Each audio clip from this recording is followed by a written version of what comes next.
He's wearing a combination.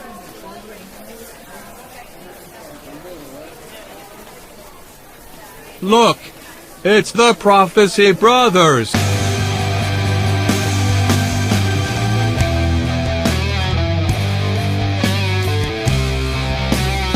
Starring Brother Man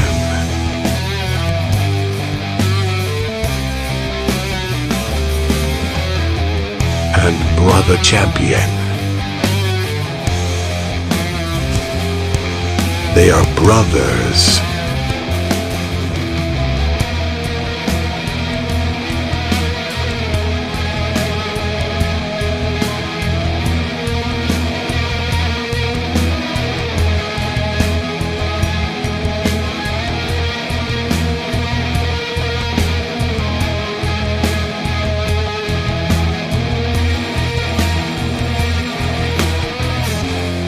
Tonight's guest star, Jon Robberson. Good evening. Tonight our guest is Jon Robberson, a 16-year veteran of Hollywood feature film, television, and commercial production. He worked behind the scenes at all the major studios and networks. Jon left Hollywood, though, because he could no longer keep quiet about the things he was seeing, such as Satanism and bizarre occult activities. Jon is currently the producer of the Hagmann Report, a weekly radio and YouTube show that airs Monday through Friday, 7 to 10 p.m. Eastern Standard Time. Jon, thank you for coming on the Prophecy Brothers. Well, thank you so much for having me. It's certainly a pleasure and an honor to join the Prophecy Brothers. Say we flip the Hollywood Walk of Fame and take a look at what's underneath and talk a little bit about what Jesus can do. What do you say? Yeah, you know, I find your story interesting. Before you were the producer of Hagmann, I know you were on their show a few times, and I had downloaded the podcast and listened to it. And once we started the show here, I thought that would be hear your story about what goes on in Hollywood, how you got into it, why you went originally into Hollywood, what you discovered while you were there, and why you left. Because, Americans, we're a media generation. My generation, my parents were before television. And so they grew up, television came around in their teens, but for maybe you and I, movies, TV, we grew up on it. As soon as we could walk, we were watching the TV. And now the media with the children today, I mean, there's YouTube, there's TV, there's movies, and a lot of us don't know what's going on behind the scenes or what messages that they're even trying to get across to us. So with that, I think it would be best that you just jump in and tell your story. And our format's a little bit like they do at Hagmann. You're the guest, so just feel free to go, and I may interrupt you if I have a question, but just feel you have free reign now.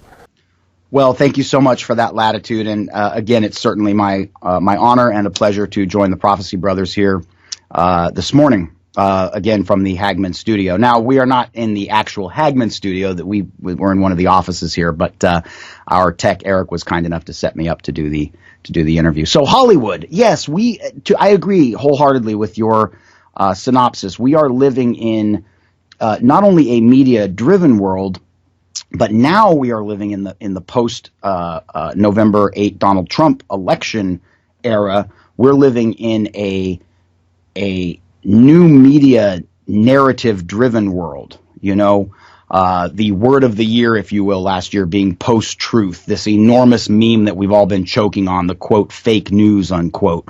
All of these are tools that are being implemented to deceive, not only to deceive Americans, in fact, but to confuse them. And I believe that almost I don't want to go too far off track here, but almost like the New World Order agenda, the order out of chaos concept. I believe that at this time, media and all the various apparati that we call the media are in fact creating the ultimate chaos and the ultimate confusion that will then be used to disarm Americans of their culture, to disarm Americans of their heritage, their traditions, specifically to do a final coup de grace on Christianity, so that we will in fact see phase 3 of the media takeover, which would be the promotion of a one world religion,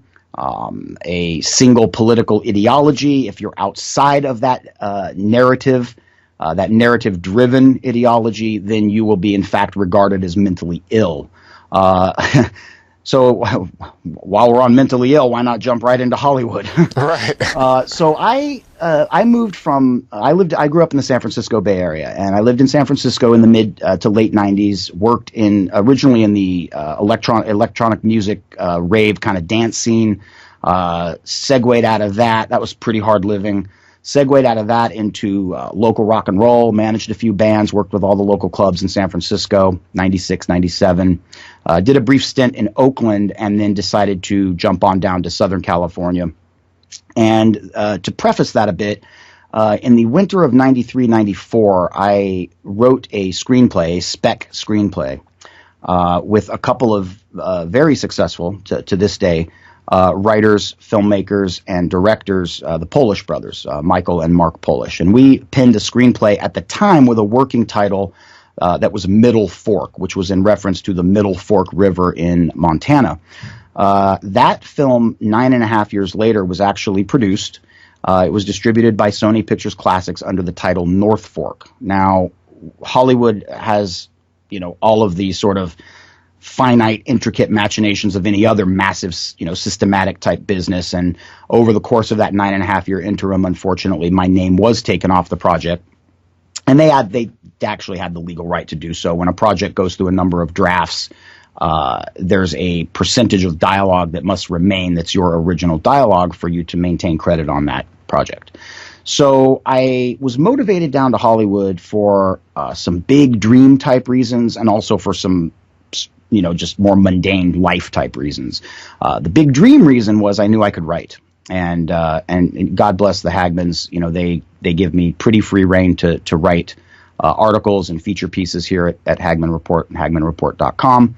But also, it was getting very expensive to live in San Francisco at the time, and the .com thing was exploding. And rents were tripling and quadrupling over a 12-month period. So a little $600 or $700 shoebox studio on Nob Hill was all of a sudden jumping to $3,000 a month. And working as a waiter, bartender, you just couldn't swing that kind of rent.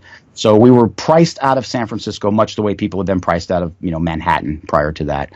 So I moved down to L.A. in '98. Long story short, I got a job it took about 12 months, but I got a job in a really hotshot napkin deal type restaurant. Unfortunately, the restaurant closed a couple years ago, but it was on Wilshire Boulevard in Beverly Hills, directly across the street from the Writers Guild Theater, and just a couple of blocks from ICM, just another block or two from William Morris, and then CAA was down the street to the west. We had Brillstein Gray, Endeavor. It was really, Hollywood is more of the nomenclature, if you will. Most of the real deals are cut either in Beverly Hills or on the west side of LA. So I found myself in my late 20s at this napkin deal. I mean, there were times where I'd look across my section of tables and I had, Dwight Yoakam and Bridget Fonda at one table, Bruce Springsteen sitting at the bar, maybe Magic Johnson or Sugar Ray Leonard in another booth. And these were the people we just began to interact with every day. So what it did was, it demonstrated to me that I had that I guess you would call it a unique ability to work with very high visibility people, people with hugely recognizable worldwide, and maintain my composure and even present a point of view. To cut through the nonsense, I didn't get nervous around big stars. So I began to want to work in the industry, but you see, I didn't want to come into the industry through the tradecraft door, so to speak, because I knew the hours were brutal. I already had friends doing, PA work, or maybe a Teamster driver or carpenter or something like that, and they made decent money, but it seemed like all they ever did was work. So for 3 years, I worked at this napkin deal restaurant, met and rubbed shoulders with at one point or another, pretty much everybody, and it was fun. One of the waiters there was doing straight-to-video feature films, and every once in a while he'd get a couple of days on something a little larger. And he and I became friends, and I knew and I genuinely like this guy. We had a lot in common, and we liked the same music and stuff. And I knew if I stick close to this cat, I've got a decent shot of sliding in the back door. And you know, Hollywood's got this feeling of it's like this enormous kind of monolithic, you know, fortress, and screenwriters, you know, throw their little pages of their darlings up against the bricks, and they just scatter everywhere, and actors stand outside that big wall and cry, hoping for recognition, hoping for a break. I always felt like there's room for one more. And if there's room for one more, I'll find my way in somehow. And that's pretty much what happened. So in January of 2000, I was supposed to go to what was called ResFest at the Directors Guild, which was this symposium on digital filmmaking. You know, digital filmmaking at that time was flipping the industry on its head. All of a sudden, students with a decent Canon 3 chip could shoot a film. Blair Witch Project came out and made a ton of money. Agencies like Endeavor were turning over new clients left and right. You know, unknowns were the toast of the town 6 months later. It was an exciting time. And I was supposed to go to this symposium. I got a call on a Saturday night, and my friend from the restaurant said, look, do you want to come out tomorrow and work on this movie? You've got to work on it for free. But it might be just come out and see if you like it type thing. Well, I've always believed in life in general in suit up and show up, and it's amazing what happens if you just simply do those two things. And so I did go out that day. I chose not to go to this symposium that I was very much looking forward to, and I went out and worked on a film that ultimately did get made. It was a short film called Myopia, and we shot it up in Laurel Canyon, and that was the beginning. And that was my first little day working on a film. And then just a month or two later, same friend called me up and said, look, I'm about to start a movie of the week TV show for Fox. And why don't you come out? Same thing. It's all very casual. You know, why don't you come out and, you know, work a day or two with us and see if you like it and so forth. So I started out as a buyer in the set deck department, set decoration, ultimately working under the production designer. And I started out as a buyer for a Fox Searchlight film made by Rocket Science. That was the production company, called Different Strokes, When the Laughter Died. And it was a movie of the week for Fox about what happened to the kids from the 1980s sitcom Different Strokes. So that was my entree into, pretty real deal. That was still a low budget project, but that was my entree into, proper film production. In a short period of time, a very compressed period of time, I went from working on that little, probably $1.5 million piece, up to 24 months from that time, I was working on Catch Me If You Can for Spielberg. Oh, wow. Okay, so you worked on, I saw that movie. Okay. It was a good film. Yeah. So I want to explain something quickly. Just Catch Me If You Can made me think of this. My IMDb has been quote unquote scrubbed. So yeah, I looked at that this morning. Yeah. Yeah, it's and technically, and I probably should do this, but I can technically go back in and fight with each one of the producers to be reinstated, because IMDb is a first of all, in Hollywood, at least at the level I worked at, nobody uses it. And what I mean by that is my iPhone is what got me work, not IMDb. IMDb is something that appears to be industry insider, so to speak, but it's really, at least in my estimation, it's a platform that the public uses to kind of feel like they're inside. The reality in Hollywood is that as the old cliche would indicate, it's not what you know per se, it's who you know, and who you know is in your cell phone. So the reason I mention that is I've got an enormous list of credits, and it's funny, every once in a while someone picks on me and says, you didn't work on this, or you didn't work on that, and they don't understand how Hollywood works. And IMDb too. It's really, isn't it more for the little guys?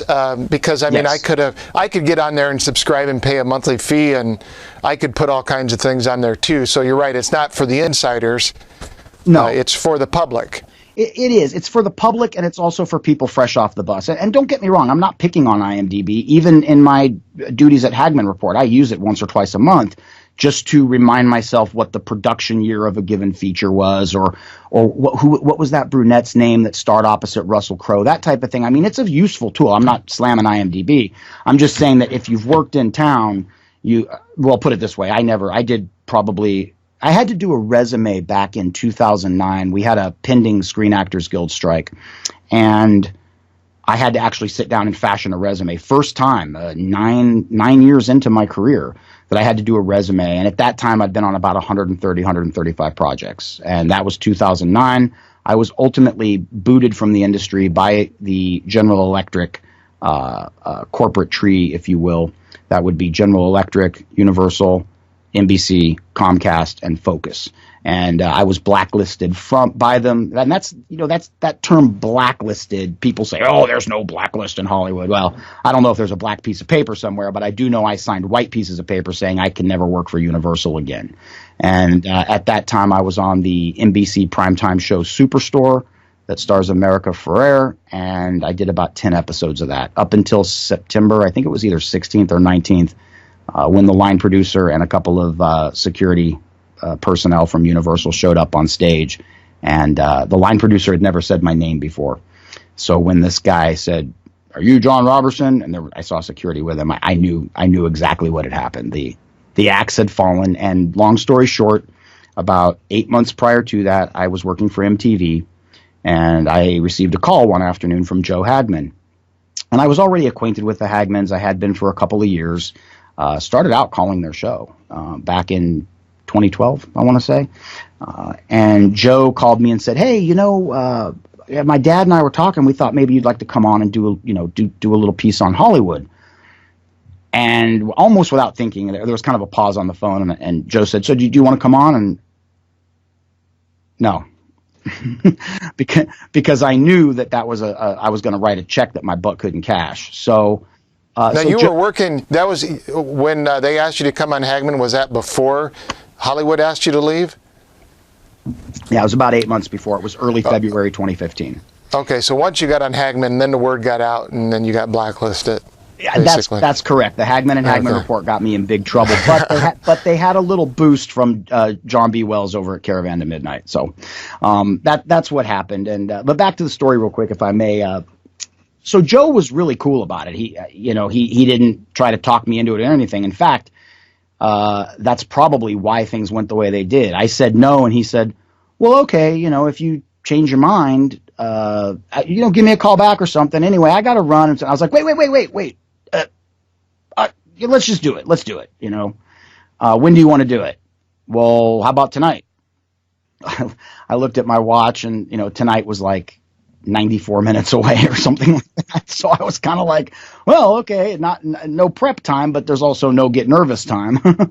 So I jumped on with Doug and Joe that night, and we just did a short piece. I think we did about an hour live on the Hagmann and Hagmann Report, and we talked about the controlled conditioning and the programming in kids shows. As I mentioned, I was working on the MTV show Awkward at the time. MTV it's kind of bottom feeding in the Disney family.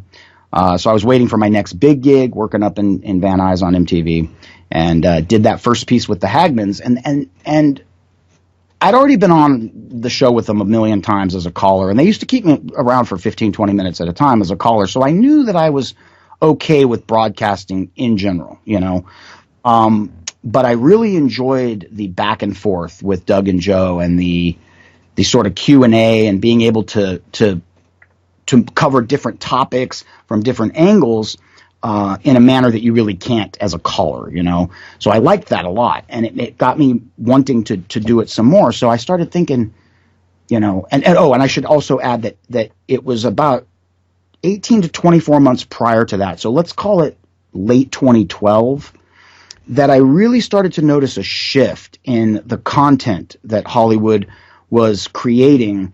And it almost sounds kind of cheesy to say, but it really felt in late 2012 like Hollywood ripped off that final layer of the mask. It felt like Hollywood just didn't care about sugarcoating it anymore. I worked on Pretty Little Liars, which is actually was ABC Family, but it shot at Warner Brothers, from 2010 to 2012. I was on the show for 3 seasons. And that show had a dark element to it, and it had some storylines that I can't imagine any dad really wanting their teenage daughter to be too engrossed in. Teenage sex, a little bit of white witchcraft, some darkness. There's also a relationship in that show, at least the 3 seasons I was on it, between a high school teacher and his student. Of course, they they sort of empathize the entire thing and make it seem okay. And so I was on Pretty Little Liars, which again had an element of darkness. We shot in, the insane asylum sets and the cemeteries and stuff like that.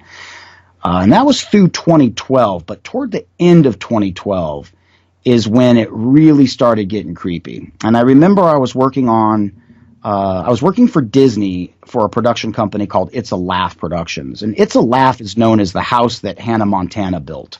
So the success of the Hannah Montana show built this production company into a hugely viable machine, producing anywhere from maybe 9 to maybe 14, 15 shows at a time. So when you're looking at It's a Laugh, you're looking at Hannah Montana, Jessie, Mighty Med, Kickin' It, Ant Farm, all of these really hot Disney and Disney XD shows that kids have been, that appeal to the tweens, to the tween market, So I was working for It's a Laugh, ultimately for Disney. I was at Hollywood Center Stages in right basically smack dab in the middle of Hollywood. It's on Santa Monica. And I heard a program on the Hagmann and Hagmann Report. I heard Steve Quayle interview Russ Dizdar. And by the way, we just spent the last weekend with Russ at the Awaken to the Shaken conference. It's the third time, I believe, I've actually had fellowship with Russ one-on-one.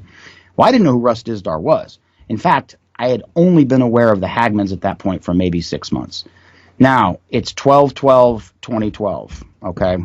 And I'm listening to it was 12/13/2012. I was listening to the day before's archive of Steve Quayle interviewing Russ Dizdar on the Hagmann and Hagmann Report. And Russ was explaining what ultimately became the blueprint that I use for the architecture of the shows that I do, the articles that I write, and you could even go as far as to say those are what brought me to where I'm at today producing the Hagmann Report. So Russ was talking about how multi-generational witchcraft in this country essentially counterfeits the Word of God. That in fact, in many cases, and I'm sorry to tell the average happy, clappy American Christian this, the Luciferians know their Bible better than you do.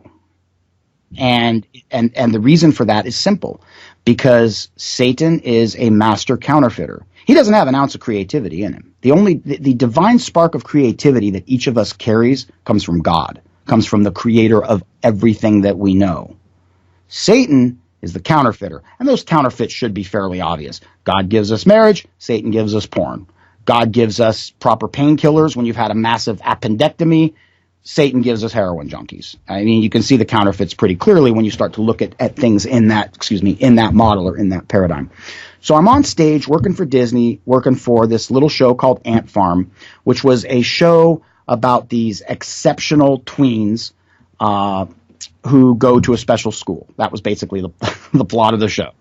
And I'm listening to Russ, and Russ's teaching, his instructions that day were so profound that when I left work, I had to pull off the side of the road a couple blocks south of Santa Monica Boulevard, and I felt like I was choking up a little bit, like I wanted to weep, And then I went home that night, again, December 13th, woke up the next morning, 4 o'clock, 4:30 in the morning, I'm ironing a shirt, getting ready to go to work, and the news about Sandy Hook broke.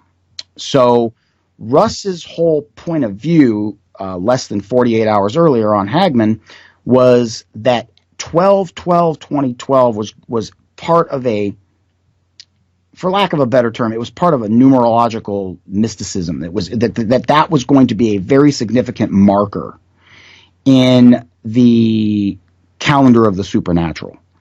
And then here we have this event that, like all Americans, I bought at face value for a short time. I will state as my personal opinion that I don't buy the frontline narrative of that story. I'm not sure what happened that day, but I do know that there are far too many inconsistencies. And interestingly, with the training that I received in my 15 and a half, 16 years in Hollywood, I was able to see a lot of optics come out of Newton, Connecticut that just didn't add up. But that would be a different show. Yeah, like the actors and stuff. Yeah. Let me ask you this. Believe me, just real quick, sorry. From the Hollywood point of view, the optics out of Sandy Hook are ludicrous. Yeah. We don't know really what happened. We just know what we're being presented with is not the truth. Exactly. Exactly. And well, I want to go back to, because we're in 2012 still right now, and Yes. you said that you noticed something started really bizarre happening. You got a feeling in Hollywood. Yes. And as you said 2012, and you're talking about the fall, was that coordinated with the Obama administration? Because he was reelected in 2012, and when he started the second term, that's when we really started seeing the pushing the alternative lifestyles and everything. Was Hollywood coming in first with that, then Obama backing up, taking the baton and going with it? Were they coordinated, do you believe? That's an excellent question, and a tip of the hat to you. I've never been asked that question before. I would say that Hollywood was out in front of Obama's agenda, and I would even paint with a broader brush and say that Hollywood is always out in front of the DC agenda. And that segues nicely, just for a moment. Why not go into controlled conditioning a little bit? So Hollywood, I believe, and if you look at this last presidential election cycle, I would submit that Hollywood actually took a back seat for the first time ever to Silicon Valley in this last. I believe personally that the internet got President Donald Trump elected.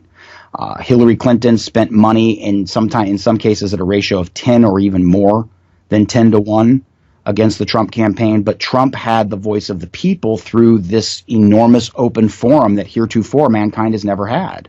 So Hollywood, I believe at this time, is beginning to very slowly creep to the second fiddle position, but it will be still some time until, anyone who's worked in Hollywood, when you see the enormous, probably hundreds of billions of dollars of infrastructure alone, Hollywood's not going anywhere anytime soon. So let's talk about conditioning for a minute, because, again, 2010 to 2012, I worked on 3 shows. I worked on Hawthorne with Jada Pinkett Smith, Will Smith's spouse. Not much to report there. It was actually kind of a cheesy show. It went a couple seasons. I believe it was on TNT. It was a Sony production. Then I went over to Big Love, the Bill Paxton big blockbuster hit on HBO. And I was always it's kind of strange because stages are they're Candyland. They're fake, and they when you're on them, the camera can do a lot to make something look a lot more real than it really is. Many stages, when you're on them, they actually look pretty fake. The colors aren't quite like real life. The plants, for the most part, look pretty fake. So you don't often get a creeped out feeling on stages. Now on location, that's a whole nother matter. Locations can be very creepy, but Big Love is one of the few shows I've worked on where I actually felt creeped out on the stage. There was a spirit upon that show that I really didn't like. That was 2010. Then 2011, 2012, I was on Pretty Little Liars. So between working on the polygamist Mormon corrupt politician show, then moving over to the 4 girls in high school who are being revisited by their dead friend, one of whom has decided she's a teenage lesbian, another of whom is dating her teacher, a third of whom is in and out of an insane asylum, and the fourth of whom has a ghost in her house.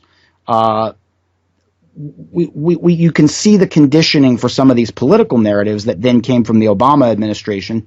In the case of 2012, if we were filming it on Pretty Little Liars in, let's say, September 2012, then in December 2012, Obama says, I was sitting there with my daughters at dinner and I realized I think gay's okay. And then, of course, we had the news break, 2 weeks ago, that Obama actually pondered whether, as though somebody sits around and does this, given it's Tuesday and I'm in a sort of mentally circumspect, debatable type mood, I wonder if I should be gay. It's ludicrous. So there's a conditioning component to Hollywood that I would encourage all Christians to, if you're not apprised of this, become apprised of it.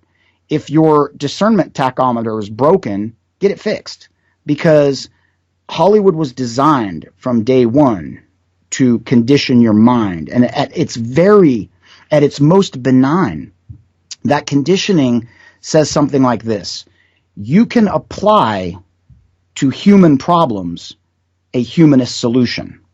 And we know that that's completely outside of what Scripture informs us. Additionally, Hollywood will tell you that you're special and that you're amazing and that you are a good person. Sometimes you do bad things, but it's only because you're confused.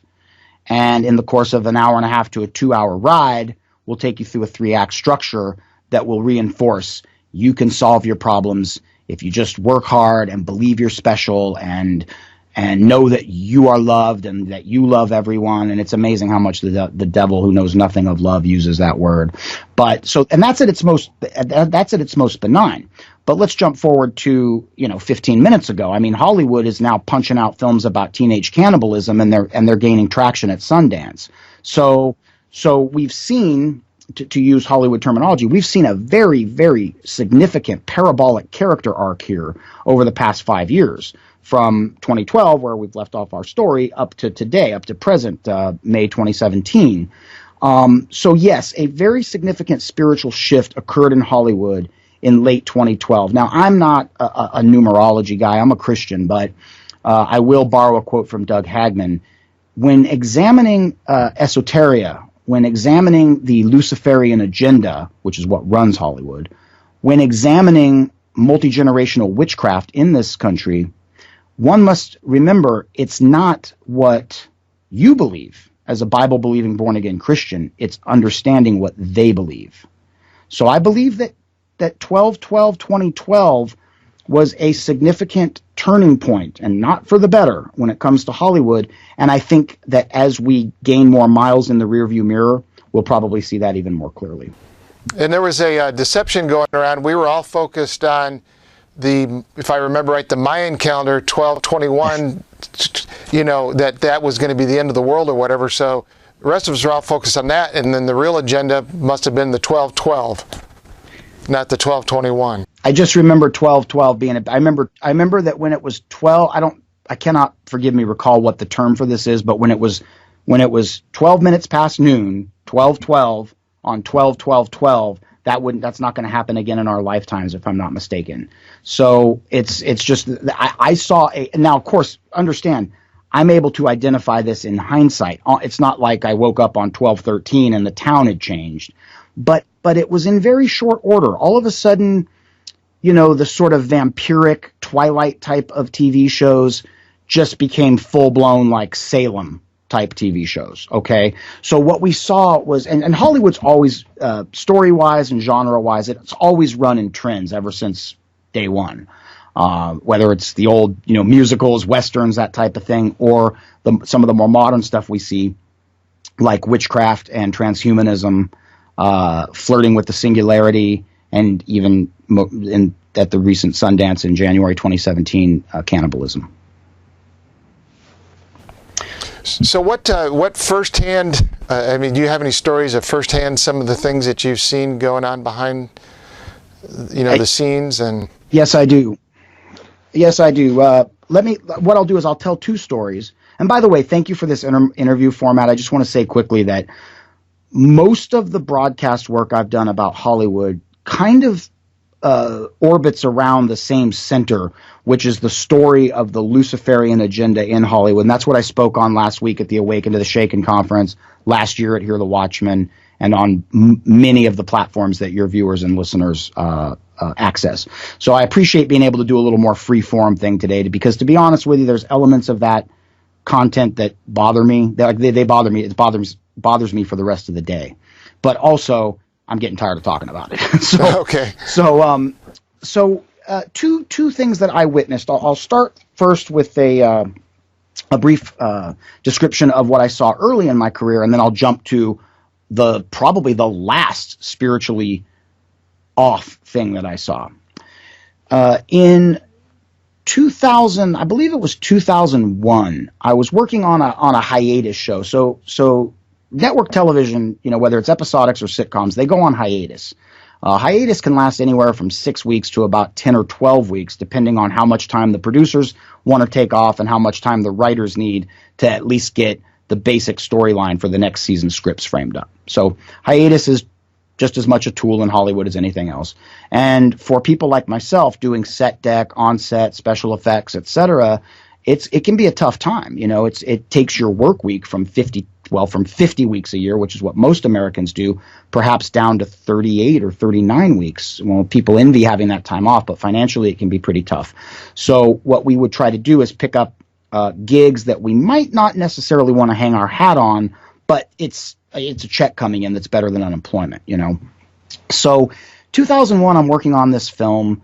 What the film was is really not important, but we were in the last week of production. And for those of your viewers who are not really familiar with the mechanics of Hollywood, basically all Hollywood shows, I did mostly feature films and network TV, are broken into three essential production phases. You have pre-production, production, and post-production. Pre-production is finding the money, getting the green light, attaching all the talent, packaging the project, finding the director, doing rewrites, et cetera, waiting for the first big drop in the escrow account, and you're good to go. That's pre-production. Production is when you're actually up on the day. The cameras are up shooting somewhere, set dress and construction are somewhere else getting ready for the cameras to show, and then the strike crews are on the back end cleaning up the previous day's work. That's production. And then post-production, which I had very little, almost nothing to do with. I did some reshoots a few times, but post-production is the editing, the mixing, the titles, CGI, you know, computer effects, etc. That's post-production. So we're in the last week of production on this film. And our production designer, who shall remain unnamed, but she was a lovely 30-something-year-old Italian girl, doing very well, and she has gone on to do very well in Hollywood. She's done some big titles at this point. But she was behind because the producers were running out of money. And so they were almost like trying to put out a campfire by throwing enough gasoline on it, is what they were doing. So the producers are running out of money, but they can't tell anybody that.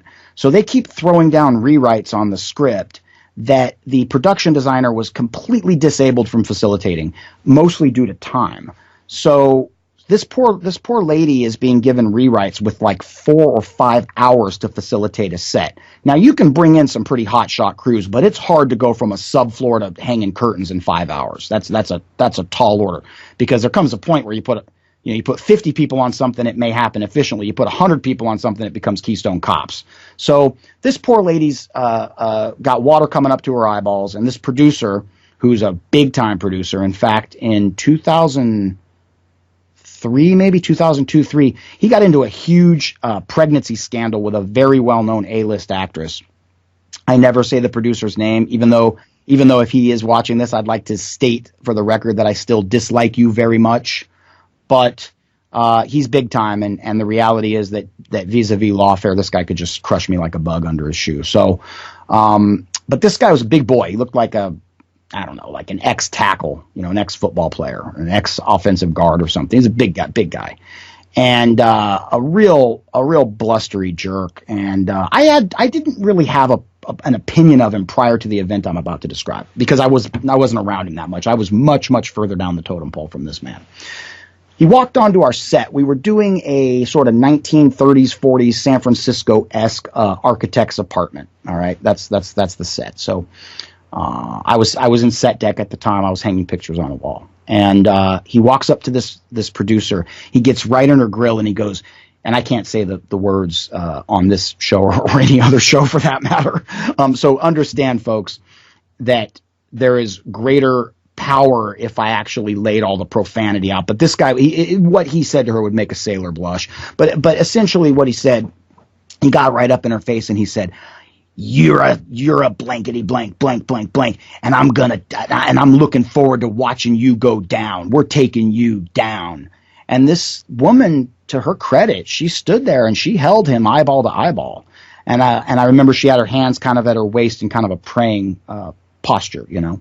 And she was trying to apologize. She kept her tone very low. But this man was denigrating the production designer, who is the top of the entire visual representation of a set.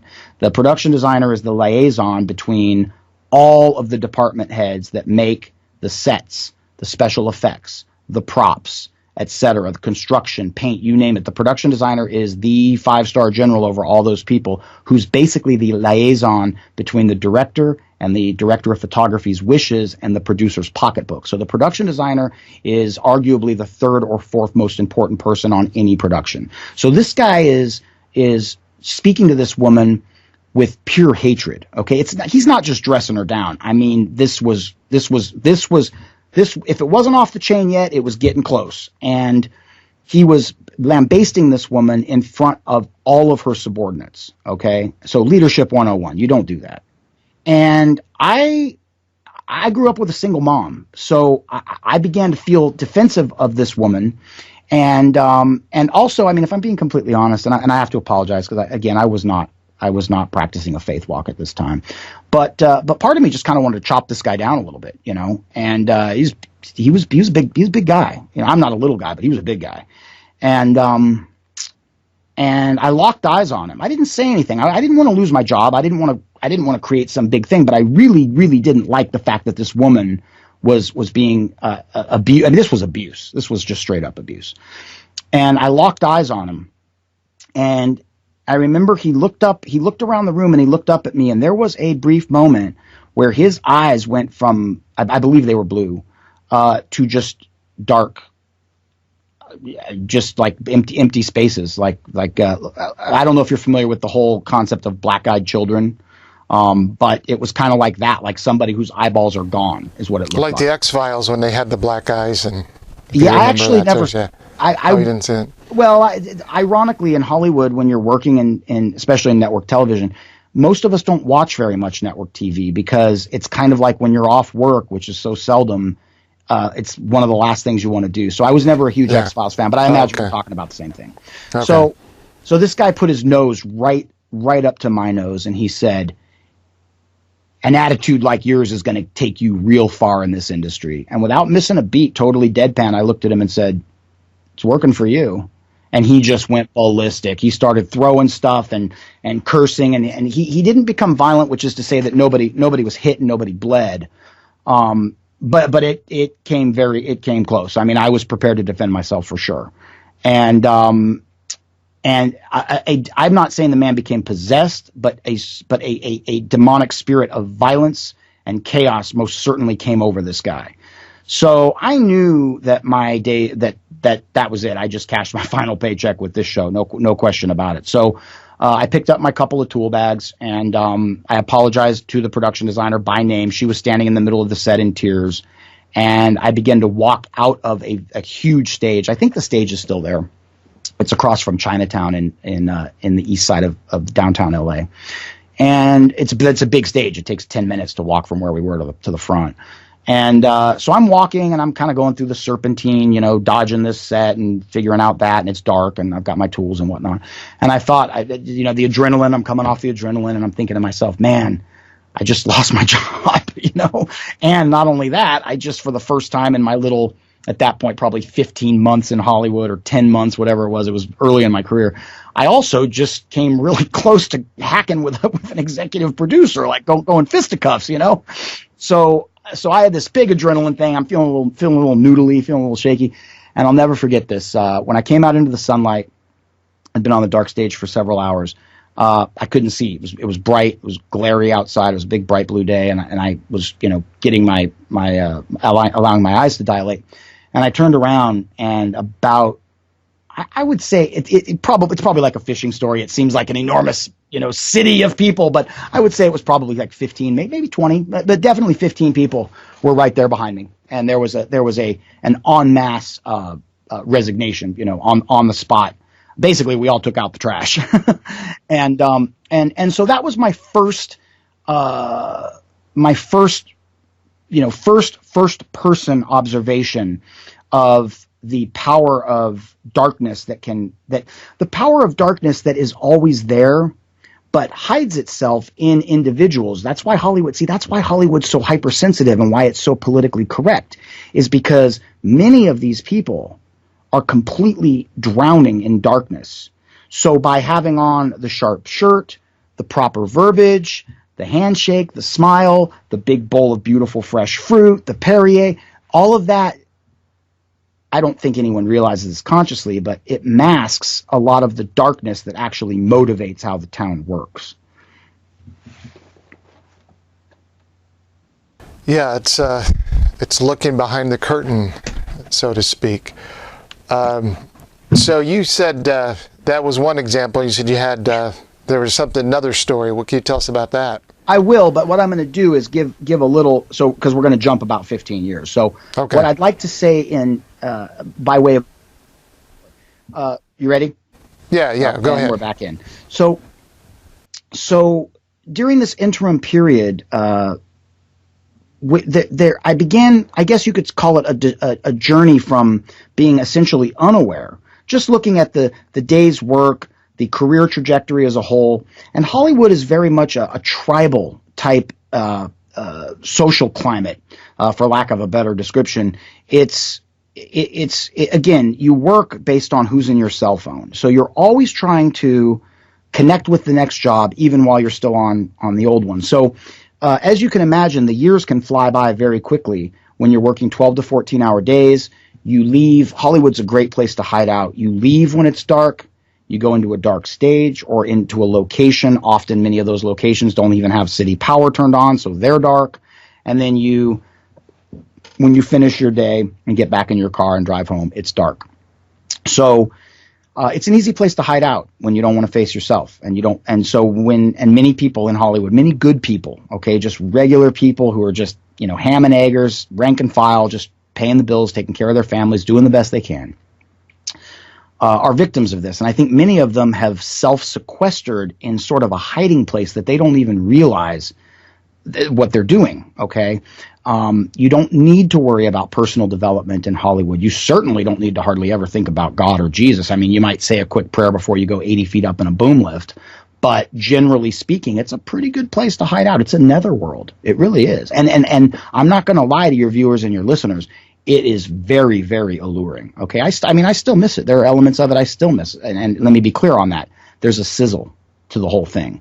There's an urgency. I'm not really a materialistic kind of money type guy, but the amount of money spent to bring, for lack of a better word, magic to fruition, to reality, is impressive, and that wears off a little bit as you move through the years, but it's always there. Anyway, what I wanted to say is, while you're in this sort of, or at least for me personally, while I was in this sort of hiding out mode, they call Hollywood the golden handcuffs, and they truly are. You form a lifestyle that requires the money, and I want to be clear again to your viewers. I was not a big money guy. Okay, I was making a very good income for most states in the country, a reasonable income for California. But I was not making, $1 million a year or anything like that. But you get used to the money, and you have to keep going because, your expenses are at a certain point. And you've got to keep making the money. And so a lot of things that the average person might notice right off the bat, when you're working day in, day out in the industry, you don't particularly notice because you're always on the move. It's hurry up and wait. There's zero margin for error. And there's always 10,000 people right outside the studio gate ready to take your job. So in that type of environment, I think military personnel may understand this fairly well. And I've found over the years that the military veterans and active duty that I work with at Hagmann Report, we typically understand one another pretty well. Closed society, politically correct, very compartmentalized and very specialized. And people who haven't done it can never really truly understand it. But that being said, we talked about the demonized producer and what happened that day on that film. Over the course of the years, I, like everyone else in Hollywood, began to accept that there are certain locations that are haunted.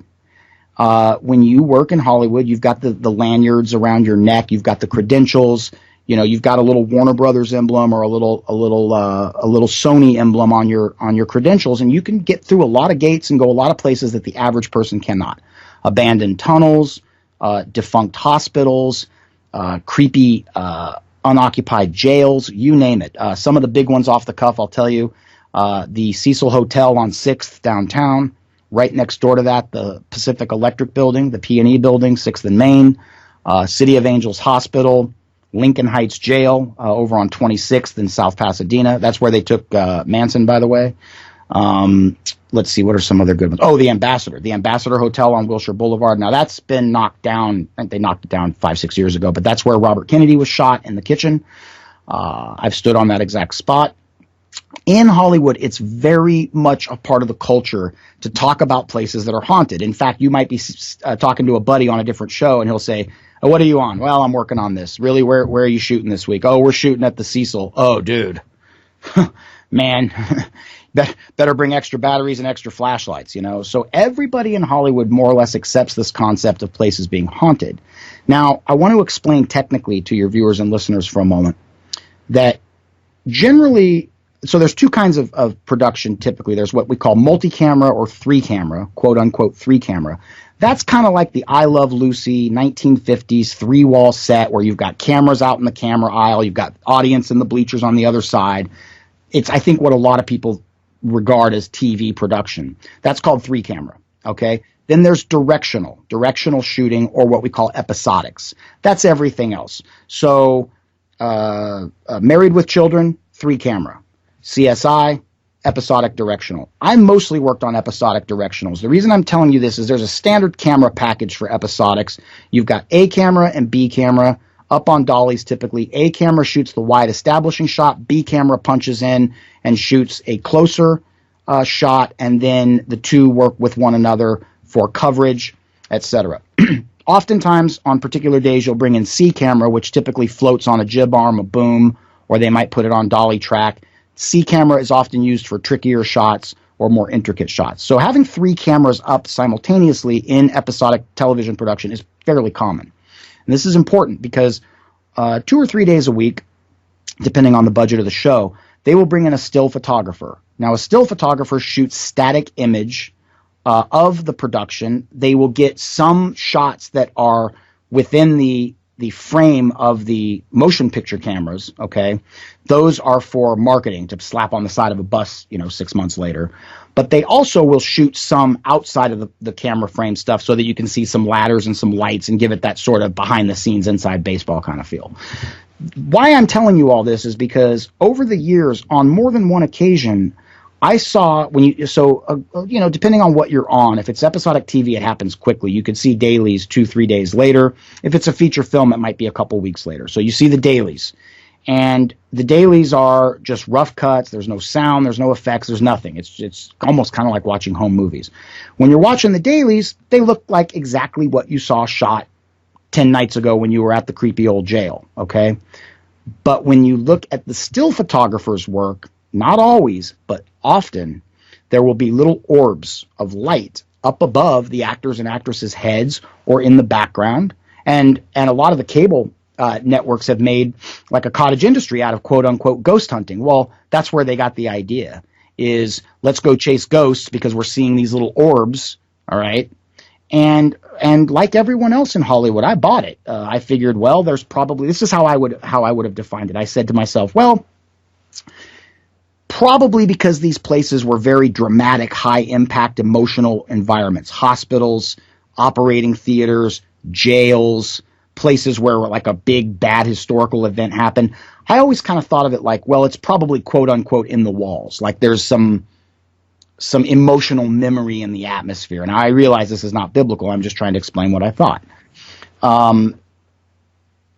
It never occurred to me that maybe, remember I said that Hollywood's tribal, the way we come together as a production crew to create this amazing deception, to create a tool that enables people to suspend their disbelief, to create hypnosis that enables Satan to condition your mind. In order to do that, it never occurred to me that maybe all 50 of us coming together with the lights and the hardware and the grips and electric and set lighting and all of that, maybe we are in fact bringing these spirits, if you will, manifest with us. Maybe they aren't in the old creepy jail until the production crew gets there and starts shooting in the old creepy jail.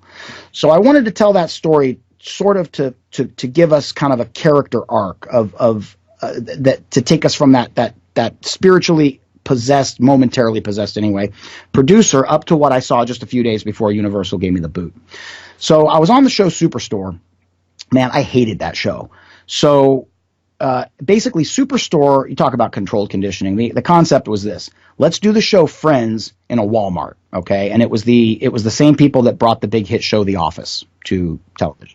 So I'm working for these people. I worked for them once before on a pilot that did not wind up going into production called Fantasy Life about 6 months earlier at Fox. Again, Superstore was at was at Universal. So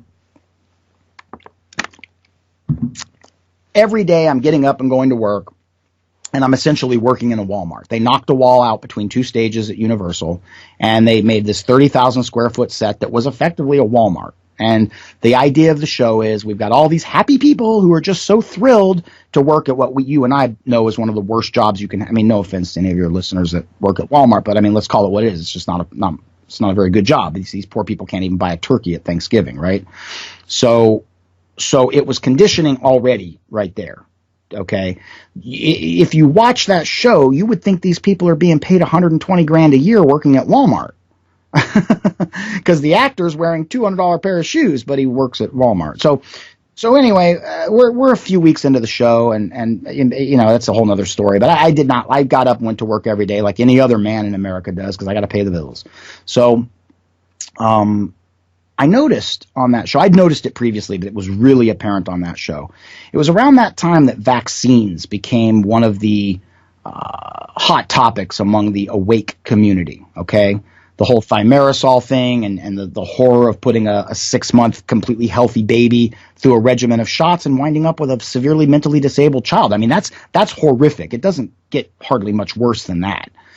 And wouldn't you know, so just by way of mechanics here quickly, every morning when you get to set, they hand you what are called your sides.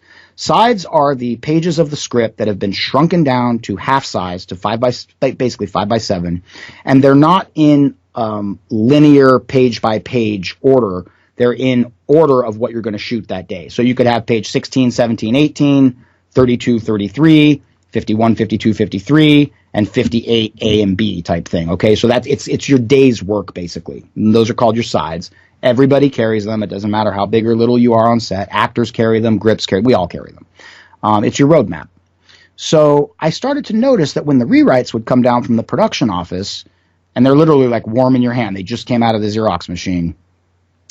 More and more often, wouldn't you know, those rewrites were completely fashioned after or spun off of the previous 24-hour news cycle. So on Superstore, for example, the new media, the digital media, the derisively referred to alt-right media, is going nuts about vaccines. And we get rewrites that morning where we're adding this subplot at the pharmacy where all of a sudden all these goofy characters are in line fighting, going at each other's throats, screaming because they're running out of flu shots at the Superstore. And we've got to get our flu shots. And I mean, and look, as far as, you know, kind of everybody loves Raymond-esque humor, it was funny. But this is my point, is that the conditioning mechanism is fast. It's really fast, okay? As soon as the new media pops something, Hollywood knows, and they begin to push back. But here's the thing. They push back with subtlety. So many people that watch your show or watch Hagmann Report also would watch this, and they don't even realize what's being done to them because it's done so subtly. So what happened on Superstore? Well, ultimately I got kicked out of Hollywood on Superstore, but prior to that, there was a plot point in, I don't know, episode 6, 7 of season 1, somewhere thereabouts, where an old man sits down on a sofa in the furniture department of Superstore, and he dies. Okay, it looks like he's taking a nap, and he's there all day, and people walk by him, and they're cracking jokes and this and that. It turns out the man's dead. Well, they take the sofa off they scoop the old man off the sofa, and away he goes. And then they take the sofa off the showroom floor, and all the employees start fighting about who's going to get the employee discount on the sofa. Okay. So again, I mean, it seems like pretty harmless, fun humor. Then at the end, okay, and the manager of the Superstore is like the classic post Married with Children, Al Bundy, idiot, you know, 2 left feet white man who knows nothing, and he's the dumbest, you know, box of rocks on the block. The classic caricature of being a white conservative Christian in America today. That character in Superstore was represented by the store manager, who would be, wouldn't you know, a born-again Christian, right?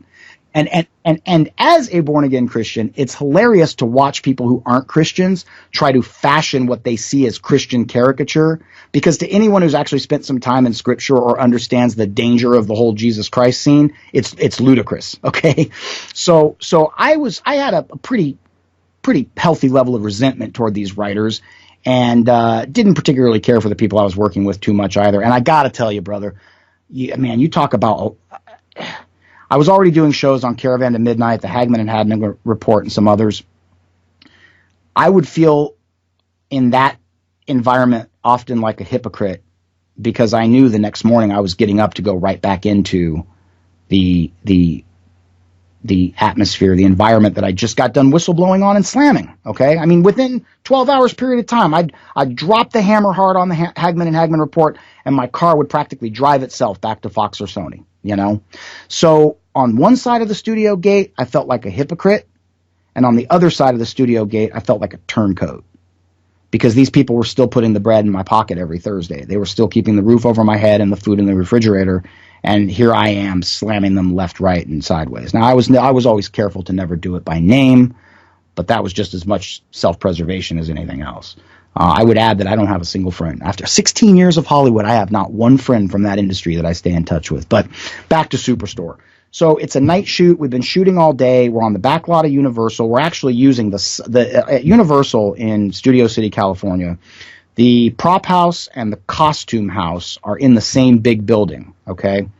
And we're using the side of the costume department, which is this is when I say building, I'm talking multiple football fields, ginormous building, second biggest prop house in LA.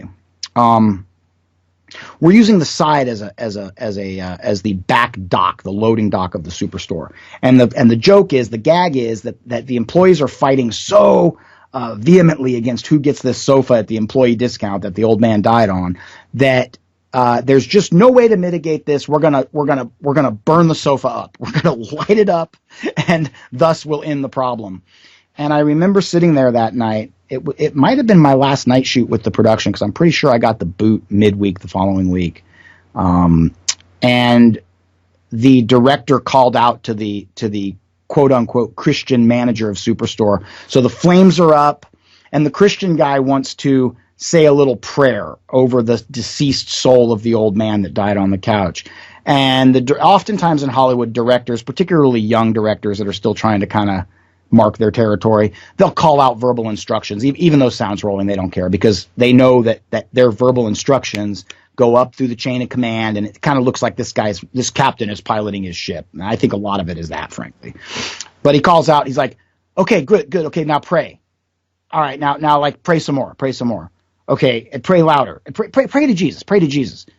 Wait. Speak in tongues. Yeah. Like tongues, like, and at that moment, now see, this is where it gets tricky. That's blaspheme. All right. I mean, if that isn't, what is? Correct? Right. Okay. So I just got up and walked away. And it's interesting because I felt it at the time, like viscerally. I felt like I'm at the 11th hour, 59th minute here with Hollywood. Now, I didn't realize that on God's clock, that was literally going to be about 2 more days and I was out. So one story kind of darkly humorous and yet blasphemous.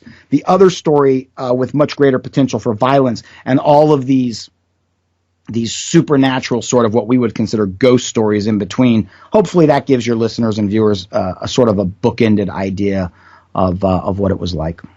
Really, yeah. So there's the, which you said you've spoke on before, which I recommend our listeners, if you want to hear more about some of the Luciferian stuff that Jon always speaks about, you'll be able to find that on YouTube. But there's really, absolutely, yeah. There's also, and there's the messaging, and I think once we get awake, boy, you can really see that. I've known that I've been able to see that in the last few years watching some shows. And, Pastor Mike Spalding and I had talked about this a few shows ago, that I like some of these superhero shows, and even science fiction, and you get into them, and their first few episodes are good. There's nothing, there's no message there, or if it is, it's very slight. But you get hooked on it, and then about episode 5 or 6, they got you hooked in. They got you watching 5 or 6 episodes. Then they get you hooked into that conditioning. Absolutely. And I don't know if that's a specific formula. That's an unofficial observation that I've made watching some of these shows. Okay, is it a specific formula? I'm not sure that would necessarily be articulated in a production meeting or even behind closed doors among the writing staff. But you make a few interesting points.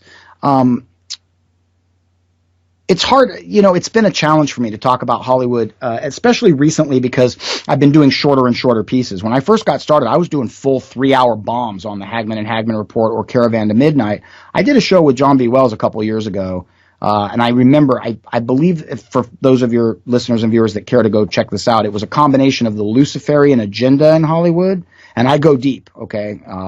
But I also worked in the entire occult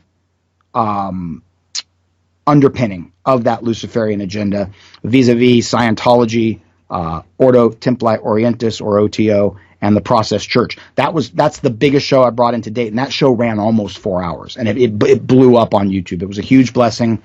So if your listeners and viewers want to check out some of the work that we would have to be on for half the day today to cover, my last name is spelled Robberson, Jon, Robberson. Type that into YouTube, Hagmann with 2 N's, or Caravan to Midnight. But I've also done pieces with Josh Tolley, Bill Martinez Live. I mean, it's not hard to find stuff. So there's a lot of good stuff there. But back to your question. You see, I really want to encourage your listeners to understand this today.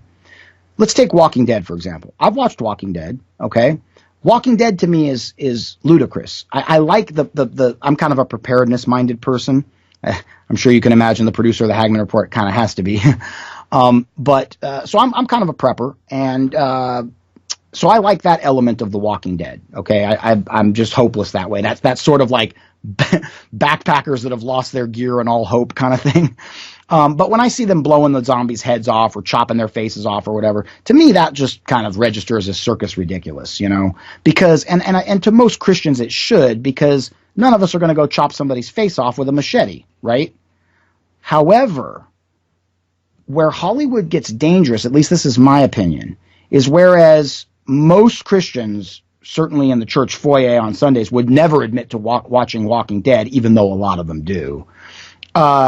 They're more than willing to watch whatever like right now, everybody's up in arms in the new media because the Tim Allen show, Last Man Standing, got canceled. Oh, yeah. Well, like I said, I'm not a big TV aficionado. I don't watch a lot of TV, and when I do, frankly, I watch like the Alaskan Bush People or something like that. But I would imagine that Last Man Standing, I've seen 1 or 2 episodes of it, it's probably replete with what? With human problems being solved with humanist solutions. And folks, that's all it takes. Man, when the devil's after you, if the right don't get you, the left one will. You don't have to be a full-blown Satanist. You just have to reject Jesus. That's it. Okay? You can be the nicest cupcake baking, den mother on the block. And if you're not under the blood, you're going to hell. I'm sorry. I didn't write the book. I'm just trying to live it. Amen. So, and that's what it is. It's always, their message is find it in your heart. Follow your heart. Not turn to God, not turn to Jesus. Follow your heart. And it seems to me that there was a fellow at one point that informed us that our hearts are hopelessly wicked. Yeah. Of course, they hung him on a cross for that, but... Yeah, well, why, folks? Because he didn't care to fall in line. You see, we're surrounded by religiosity today, okay? And I probably need to work on this. In fact, I'm even going to say this is outside my capability to quote unquote work on. But I've got a real axe to grind with Islam. I basically want nothing to do with it.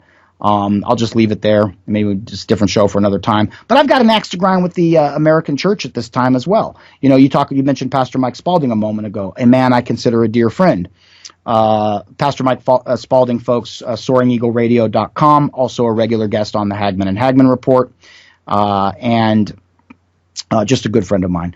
We did a podcast 6 weeks ago on The Objective. On The Objective is this kind of fun little thing we do on the weekends. A whole bunch of us that work in new media come together, and it's kind of like guys standing around in the garage on theobjective.org. It was Pastor Mike Spalding, Stephen Minking from New York City, myself, and mega Pizzagate investigator Angela Warren, known as Pizzagate Angela on Twitter. So the 4 of us were doing a podcast just covering the waterfront. And Pastor Mike Spalding made a comment that really resonated with me then and does to this moment. He said, Stephen Minking mentioned modernism and postmodernism, and Pastor Mike Spalding really knocked it out of the park. He said, I've got a real problem with the postmodern church, because part of the definition of postmodern is a refutation or a denial of the supernatural in the modern, scientific-driven, technologically-driven world. So I would submit to all of your listeners and viewers today that if you are in a postmodern church, you are in fact attending a Kiwanis club that's probably kissing an oxymoron, and that's about as close as you're going to get. There's no such thing as a postmodern church. If you have successfully excised the supernatural from your church, you're not in church. Right. It's the it's the focus towards Jesus as a philosopher, not Jesus as the Son of God. Yeah, or Jesus is just like a really good dude, you know? Yeah, he's a good dude, good friend, He was a good dude, man. You know, I mean, I've heard, well, I'm not even going to go there, but look, folks, God is not your benevolent grandpa in a Santa Claus suit, okay? That's not who God is. In fact, you know, and I know a lot of Americans struggle with this, but really think about it, okay? You don't have to be a theologian to figure this out, folks.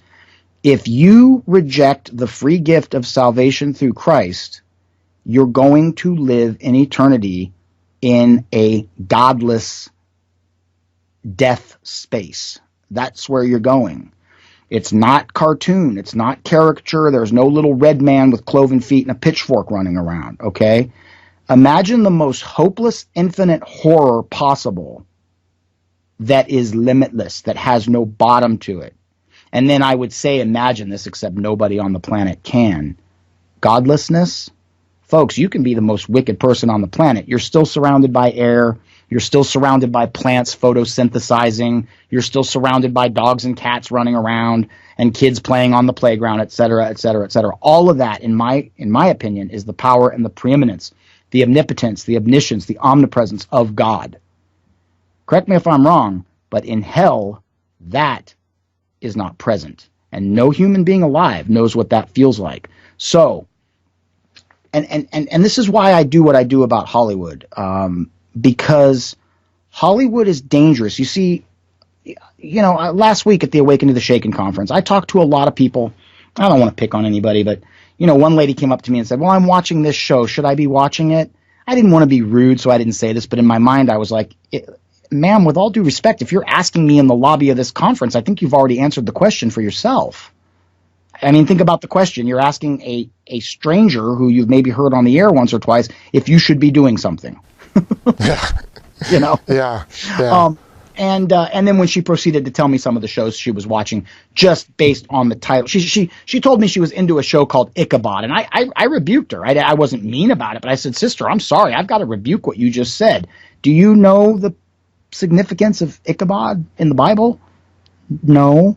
Okay. And I was very kind to her. I want to be clear about this. I was not out to hurt her feelings, and she was, you know, she's like my mom's age. I was like, ma'am, with all due respect, you need to do a Google search, and then you need to go to Scripture and know that I love you. I'm not here to pick on you, but I'm not going to hold your hand and walk you through this either. Okay, you've got some work to do, you know. And so the reason I hit the Hollywood thing hard is because whereas I can speak with a fair modicum of intelligence on politics, culture, the music industry, the New World Order, et cetera, as I'm sure you can imagine, you know, producing this show is kind of like being a human data dump for the ideas of all these watchmen and writers and pastors and people all over the place. So I have a verisimilitude of thought, you might say.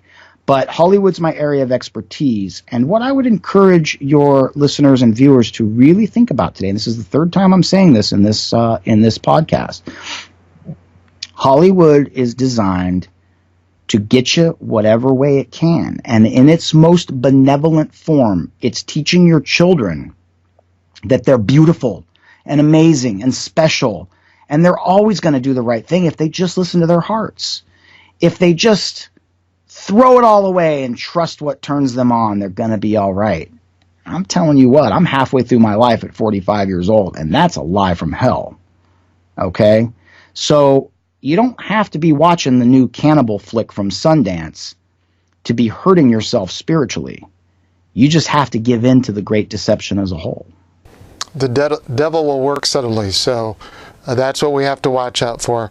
Well, Jon, we're just about out of time here. I appreciate you coming on to Prophecy Brothers and sharing your experience and your thoughts with Hollywood. I think it's something that definitely people need to hear, because that's just something. How often does somebody from Hollywood walk away from that? Never. And talk, yeah. They I'm sorry, I didn't mean to step on you, but the answer to that is never. That's a point that I will make by way of introductory remarks from time to time. Nobody leaves Hollywood. If I left, I'm in the Hagmann studio right now. If I jumped 3,500 miles back over to the West Coast and went to Warner Brothers or Universal right now, what is it? It's noon here, 9 o'clock in the morning there. There are guys who would see me after 18 months of being away, and all they would say is, "Hey man, what's up, John? What project are you on? What are you working on, bro?" So nobody leaves. And really, I don't want to mislead your audience. I didn't have this amazing, Damascus road to Damascus moment. I got kicked out. So I wish I had that moment. I wish I could stand here like some superhero of the Old Testament and say, I saw it all and got it done in the name of God. But I didn't. I was scared. I was scared probably like a bunch of people listening to this program are. I knew what I needed to do, but I didn't know how to do it. And I wish in hindsight that I had relied more heavily and trusted with greater levity the understanding that what Scripture tells us, which is if we're faithful in these little teeny tiny things, then he'll make us faithful in greater things still. And, folks, if you want to really jump in the deep end with how Hollywood got its name, the thesis of my speech last week at Awaken to the Shaken in Chicago was simply that Hollywood is a satanic death cult, and your kids are its victims. And I started off my remarks by simply saying Hollywood is not a wicked machine that's devolved into a satanic agenda. Hollywood was built as a satanic agenda. So if that darker stuff is of interest to your listeners and viewers, simply go on YouTube, type in my name. The meat and potatoes you'll find primarily on either Hagmann and Hagmann Report or Caravan to Midnight. And if I may shamelessly promote here for a moment, no, I don't. Still don't have a website. Still don't have a book. Come check out HagmannReport.com. We're on 7 o'clock to 10 o'clock Eastern, Monday through Friday. But tonight's guest, by the way, hour one, New York City Police Department Detective Frank Serpico, talking about the Comey issue, talking about what's going on with law enforcement in the global child trafficking arena, followed by Doc Marquis, who's going to underpin, more likely than not, many of Serpico's remarks with his expertise coming out of 7 generations of multi-generational witchcraft in the United States. Now, for those of your listeners and viewers who are not familiar with Doc Marquis, he was a third-degree witch, and he came to Christ back in the early 70s, and now he's, in my opinion, a great and humble man of God.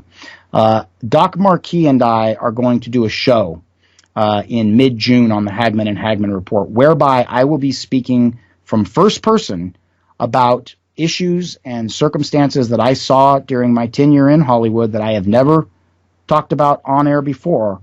And Doc Marquis will be there to employ his incredibly in-depth knowledge about how witchcraft, Sabbatean witchcraft, and Druidic Gaia worship directly directly define the things that I experienced in Hollywood. That's going to be a show that you're not going to want to miss. And again, that'll be on Hagmann Report in mid-June with myself, Jon Robberson, and Doc Marquis. Great. I'm definitely going to check it out, and I hope our viewers will as well. I will add this, John. I've noticed that since you have come on the Hagmann Report, I think you've taken off some load off Doug and Joe, and it's because I think they started it. They try to do everything, and which is how you start when you start. But just a lot of great guests coming on, great show topics, and so I've really noticed that since you've come on board. The show was good, but it's even better now. Because I'm not going to say that the show was bad before, but I'm just saying you were a great addition to the show. So. Well, thank you for that. I'll just say this, and I'll make this my concluding remark for our time today. First of all, I want to say thank you again for having me join the Prophecy Brothers. Up until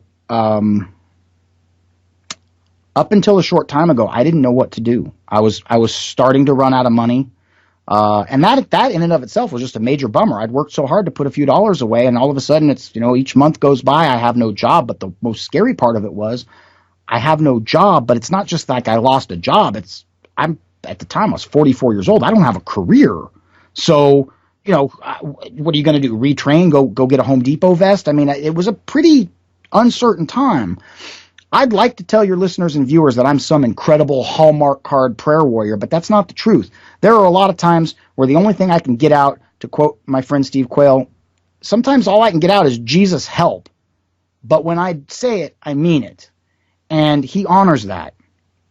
And I would submit to all of your listeners and viewers, by way of my concluding remark today, many of you are in a place that you know you are not supposed to be in, but you're scared. And that's okay. Like, it's natural. Like, we're designed to want to know what's coming next. But if you think about a relationship with Jesus and the entire faith walk as a whole, well, that's the whole name of the game, is to have faith. Hebrews 11:1 is my favorite scripture in the Bible. Faith is the substance of all things hoped for and the evidence of things unseen. It's the evidence of things unseen. So I hope I can offer a word of encouragement to folks today, whether it's a relationship issue. I'm feeling in my heart right now, perhaps, that it's a job issue with people who have listened to this interview. If you will place your trust in the Lord, you don't have to be some big heroic figure, because, as I said a moment ago, I wasn't. If anything, I was kind of chicken about it. I didn't know what to do if I wasn't pulling down $2,000 a week at one of these studios in Hollywood. I didn't know what to do. I didn't know where to live, where to go, barely had any friends. But I just knew, like the old David Wilkerson bumper sticker from the 70s, I knew that God had it under control. And I knew that. There were times where I felt like that was all I knew. And ultimately he proved faithful. And well, it's a different story for another time, but one thing led to another, and I ultimately came to be the producer of a show that I've loved since almost day one, when they launched 6 years ago, with one $200 camera and some good ideas. So it's been a huge blessing. I give all the glory to God. And you know what? There is so much value in just realizing that if we are not at the end of the age, then this will certainly do until we get there. And our job, our charge to keep each day, is to get up and be faithful and carry the water. Get your bucket, dip it in, take it from point A to point B, pour it out, so that, as Scripture informs us, you can what? Die to yourself so that you may be filled again. Great wrap up, Johnny. Great advice for everybody. So thank you for joining Prophecy Brothers, and to our audience, thanks for watching again. We'll see you next time.